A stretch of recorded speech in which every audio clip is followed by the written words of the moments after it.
ಆಧುನಿಕತೆಯ ಅಬ್ಬರ ಎಷ್ಟೇ ಜೋರಾಗಿದ್ದರೂ ಹಿಂದೂ ಮುಸ್ಲಿಮರ ಭಾವೈಕ್ಯತೆಯ ಸಂಕೇತವಾಗಿರುವ ಮೊಹರಂ ಹಬ್ಬ ಪ್ರತಿ ವರ್ಷ ತನ್ನ ಅಸ್ತಿತ್ವ ವೃದ್ಧಿಗೊಳಿಸುತ್ತಾ ತನ್ನ ಜೀವಂತಿಕೆಯನ್ನು ಉಳಿಸಿಕೊಂಡು ಬರುತ್ತಿದೆ.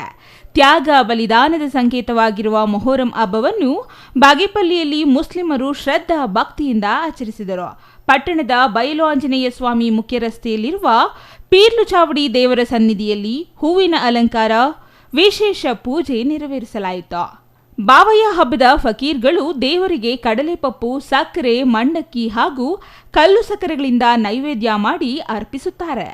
ನಂತರ ಭಕ್ತಾದಿಗಳು ಪ್ರಸಾದ ಸ್ವೀಕರಿಸುತ್ತಾರೆ.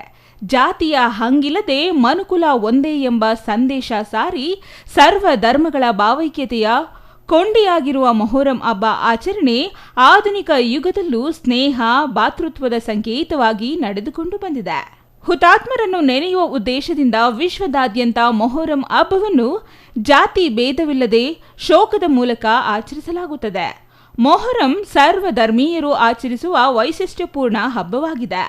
ಇದಕ್ಕೆ ಅಲಾಯಿ ಹಬ್ಬ, ಬಾವಯ್ಯ ಹಬ್ಬ ಅಂತಲೂ ಹೆಸರು. ಹಳ್ಳಿಗಳಲ್ಲಿ ಈ ಹಬ್ಬವನ್ನು ಉತ್ಸಾಹದಿಂದ ಆಚರಿಸುತ್ತಾರೆ. 10 ದಿನಗಳವರೆಗೆ ಕೂರಿಸಲಾಗುವ ಅಲಾಹಿ ಪಂಜಾ ದೇವರಿಗೆ ಗುಣಿ ತೆಗೆದು ಅಗ್ನಿಕುಂಡ ಪ್ರವೇಶ ಮಾಡುತ್ತಾರೆ. ಮೊಹರಂ ಕೊನೆಯ ದಿನ ಹಬ್ಬ ಆಚರಿಸಲಾಗುತ್ತದೆ.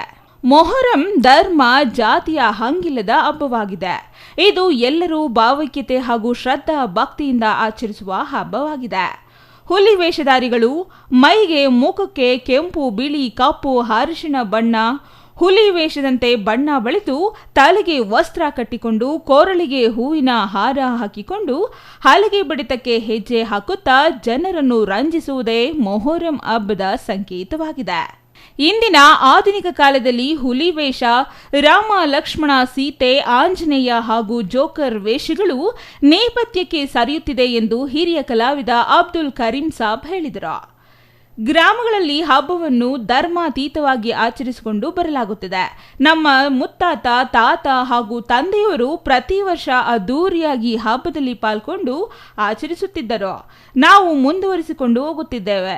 ನಮ್ಮ ಊರು ಭಾವೈಕ್ಯದ ಕೊಂಡಿಯಾಗಿದೆ ಎಂದು ಸಿಪಿಐಎಂ ಮುಖಂಡ ಚನ್ನರಾಯಪ್ಪ ತಿಳಿಸಿದರು. Ganesh R, CTV news, Bagepalli.